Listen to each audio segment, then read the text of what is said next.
Hi, Lana.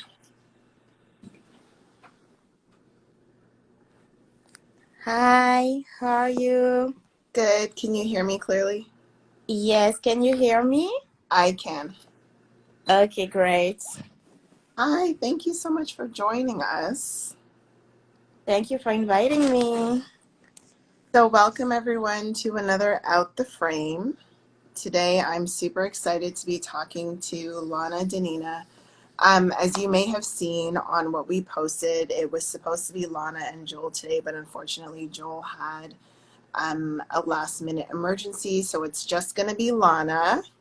And you are joining us today from Mexico, right? Yeah, so there might be some connection issues, but we'll see how it goes. Okay. Thank you for taking the time. I appreciate it. My pleasure. So, as we always do to start off these sessions, I have the artists introduce themselves. So, tell us about you.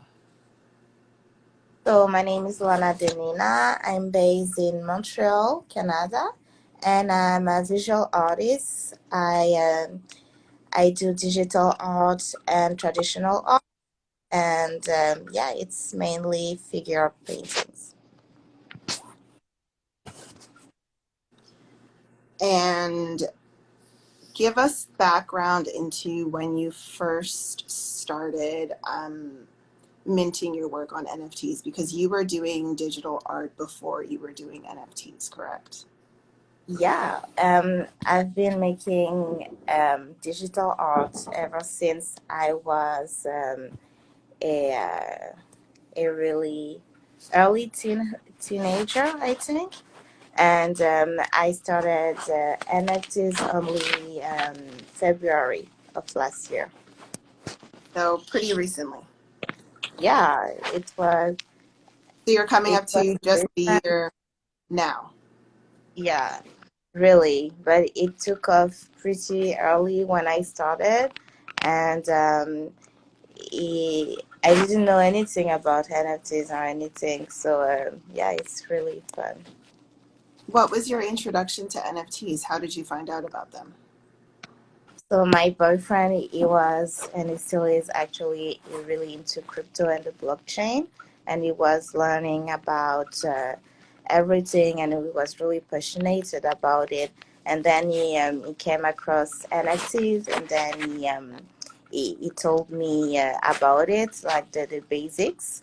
And then he just told me that with NFTs, this new technology, I could sell my digital art as it is. So I was like really mind blown, and I dived into it, and I really learned everything about it. Yeah, such And yeah, how, he's cracking. okay, yeah, I see the shout out. Yeah. And how has it been different creating on this, or I guess releasing your art on this new platform? How it was. How has it been different from traditional work? um, it's completely different because in when I sell traditional art, it either is my paintings, my original paintings, and I don't really like to sell my traditional paintings because I only have a few, and they're really precious, and they take time, and I like to do like a big physical exhibition when I sell my paintings, you know. And when I sell my digital art, then I need to do prints, and I do need to make them physical, switch them to physical, so need to print them on canvas and things like that. So I before NFTs, I had to sell my work, my digital work as a physical when it wasn't really, you know. So when Mhm. I was able to mint my art into an NFT, even the people who were buying it, it was about like digitally. with and they were seeing it to its full potential. You know, when you buy digital art, you can zoom in, you can really see the details, it can be animation, there can be music, so it's really like a better experience even for the collector. So it's really the best way to sell a digital piece of art. Absolutely. Are there any projects you're currently working on that you can talk to us about? Yeah, I have a big project that I've been working on even before I started the Mona Lana collection. It's a really, really big project. It's still undergoing. I can't tell much about it yet, but it's going to be really different and really like a more immersive and interactive experience. And when can we expect to see that? Do you know when you're going to release it? Um, I told myself it should be ready in 1 month and a half.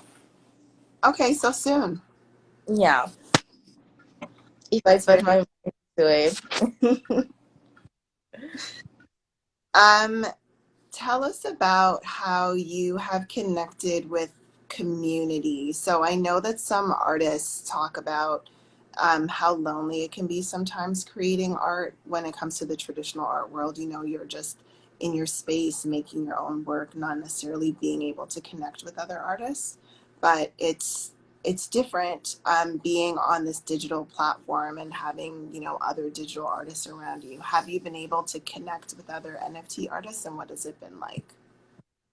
Absolutely. Before coming to the NFT space, I didn't know like a lot of artists, only like local artists and some artists on Instagram that I really admire.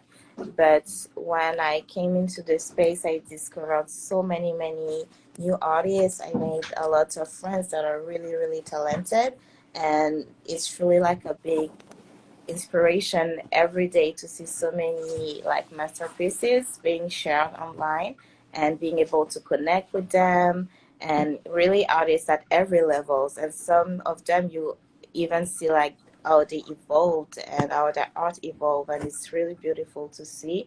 And yeah, now I have like, before, like last year I had like 2 3 artist friends, and now I have like 200, so it's pretty fun. And that's really amazing. Like, given that you have been, like, it will be a year next month that you have been in this space, and to have that wide of a community is really incredible. Yeah, absolutely. And it's really fun because we get each other. Last month you went to Art Basel. It feels like a long time ago now, I'm sure. um, if What can you remember from it? Tell us about your experience. It was actually my first time going to Art Basel or even in Miami. So just the trip was awesome. It was super fun. And then to be able to see my art exhibited um, uh, on a screen, it was super amazing.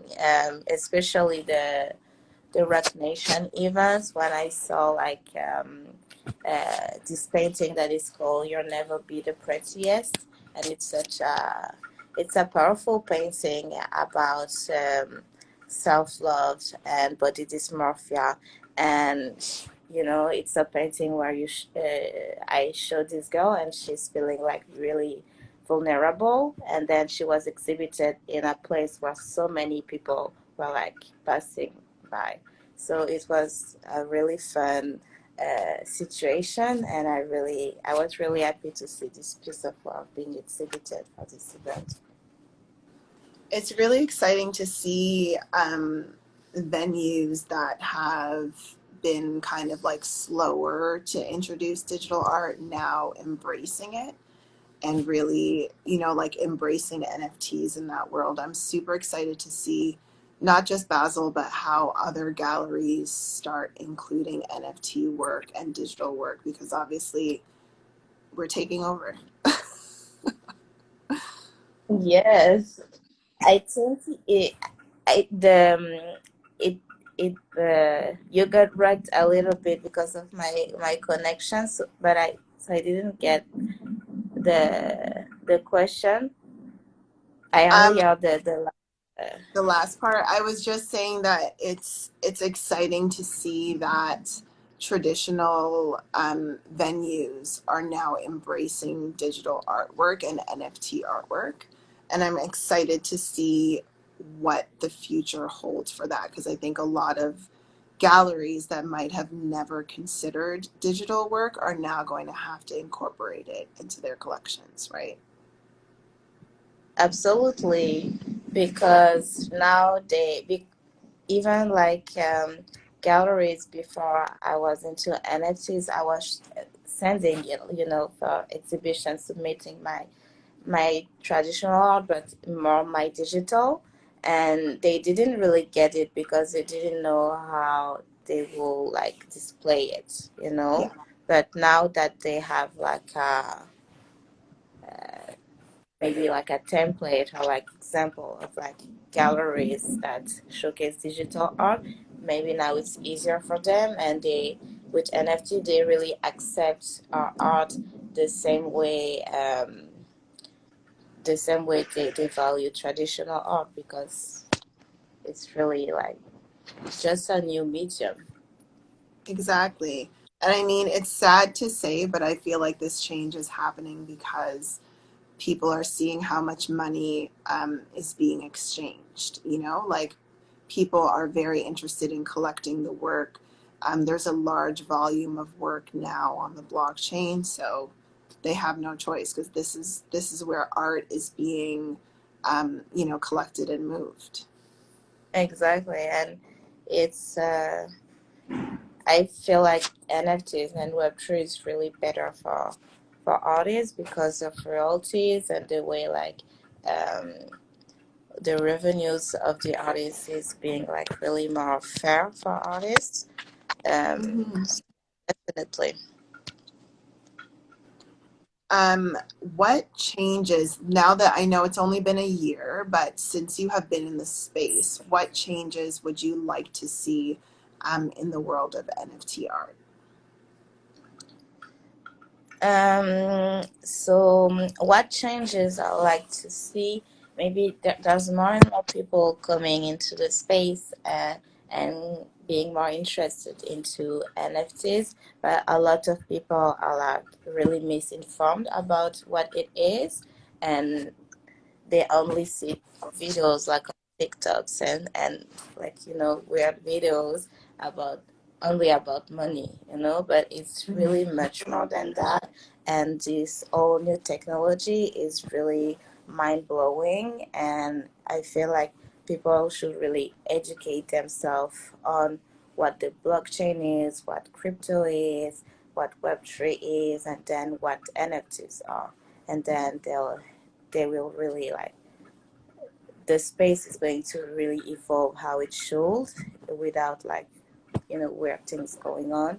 So yeah, I think I like to see more people being interested in the technology and not the money. I can totally understand that. And what are your hopes for the future when it comes to the NFT space? My hopes for the futures will be that it will be able to really elevate people that are not usually elevated, that it will help lots of voices that are not heard well. So I really want it to be used for to its full potential and to the right people. I love that. Do you have any advice for people who may just have entered the space or are curious about it and have yet to really get interested? Yeah. Specifically. I'll say that if you just enter the space or want to make NFTs, like really learn about it and take your time, because it's a new way of trading digital assets. It's just a new technology. It's not going anywhere, and it's the best way to thrive into this is to really take your time and learn about it so you can know what you're doing, instead of wasting time doing weird things and uh, weird things, but uh, but really because you don't want to make like bad moves without knowing what you're doing, because on the blockchain you're playing with money, so you need to pay Mhm. gas fees, things like that. And I heard a lot of stories about people like wasting money for nothing, so you need to know what you're doing. And when I started NFTs, I did like a whole Word document, and I really like write down wrote down like everything that I was learning online. And then when I felt like I was maybe ready to try a little bit, I did. But I took my time, and I think everyone should take their time. Okay, so planning out your moves before you actually do something. Yeah. And where can we keep in touch with you? I'm seeing a lot of messages saying love you. People clearly are big fans of your work. A couple of people have said that they've collected some of your pieces, which is incredible. Yeah. What's the best way for people to keep in touch with you and everything that you're doing? Really on Twitter and Instagram. I'm really more active on Twitter regarding my art, and on Instagram I'll only post paintings that I've done recently. But if you want to have more updates about my work and what I'm doing, it will be more Twitter. And I have also the Discord of the Mona Lana collection, that you can join, to have updates like in real time. I send announcements and things like that. I love that you were just called Queen of Montreal. That's huge. Thank you, Abby. Abby, you're so sweet. Oh, this is actually a good question. Someone just asked, how can you support other artists? So, as an artist, how do you support other artists?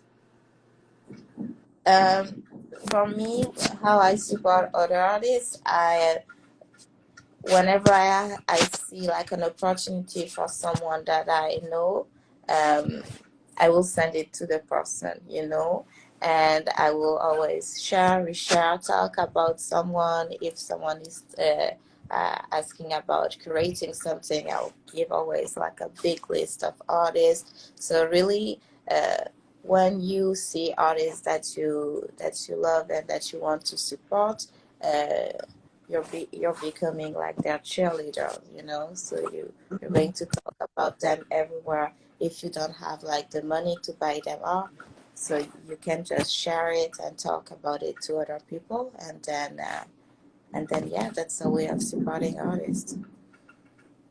And I think that comes back to also what you were saying about connecting with community, right? Like when you are in a community of artists, you have the opportunity to support each other, right?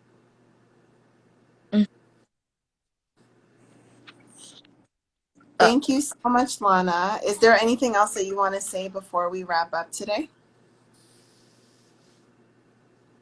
no, but thank you so much. It was super fun, and thank you everyone for joining. It was super fun. It was actually my first live Oh, IG, that's so so exciting. yay. Yes, and thank you. I'm so glad that you were able to stay connected even though you're not home right now. Enjoy your time in Mexico. Have a wonderful time. You have a good day. Bye, everyone. Thanks for joining us, everyone. Bye.